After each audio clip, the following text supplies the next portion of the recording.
How did Stalin come to power?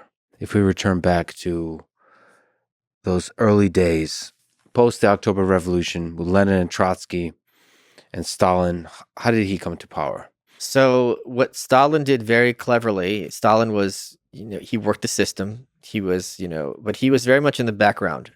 And what he did better than Trotsky is he was much more a politician.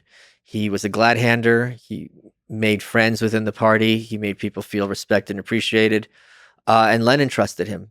When after Lenin's stroke, Stalin was basically the one who was keeping track of him. Lenin asked Stalin at one point to kill him because after the strokes he was incapacitated. Stalin talked him out of it, but at the same time, Lenin was like, if I need someone killed, like this is who I need to talk to.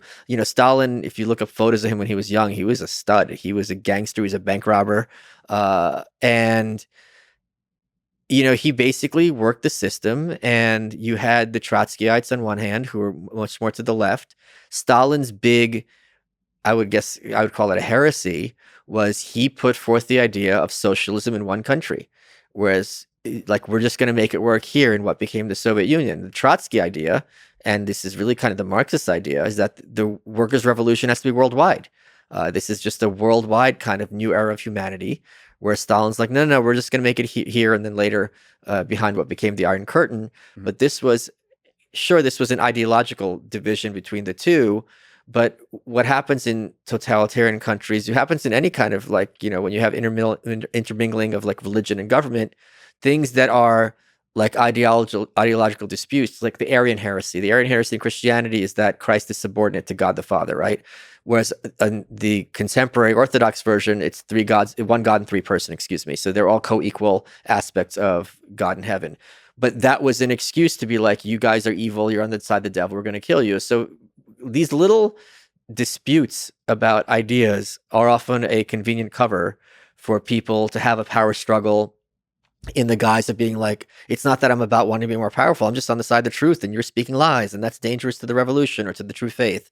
So he squeezed but the thing is, Trotsky had the seeds of his own defeat, because per Trotsky, the party is always right. You cannot be right against the party, right? So if you have this kind of party structure and the party is saying you're wrong, as an individual, you are wrong, because the collective is what makes decisions. The collective, the workers, are who have the knowledge and the information. And it is important for you to kind of subordinate your selfishness, your individualism to this greater good. So he kind of set himself up in many ways. Is it clear to you why Trotsky lost that power struggle? So you just explained that he set himself up, but you can see how different ideologies can be used to achieve different ends. Is there another alternative possible trajectory where Trotsky could have been the head of the Soviet Union? It would be very hard because he was Jewish. So when they were seizing power, Trotsky explicitly said, I can't be in charge, I'm Jewish. So the Soviet Union remained extremely anti-Semitic.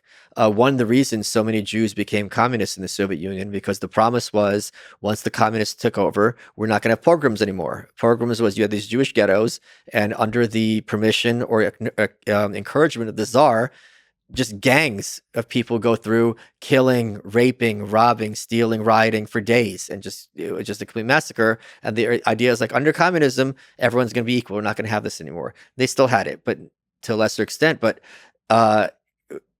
since Trotsky was Jewish, his real name is Lev Bronstein, it was almost impossible to have a scenario where he was going to be in charge. And Stalin fed into that to some extent. Also, this kind of idea of Jewish internationalism. It's like, okay, he doesn't really have loyalty to Russia. And many of the people who were Jewish, who were high up in Stalin's government administration, they very much had to prove their loyalty to communism as opposed to Judaism.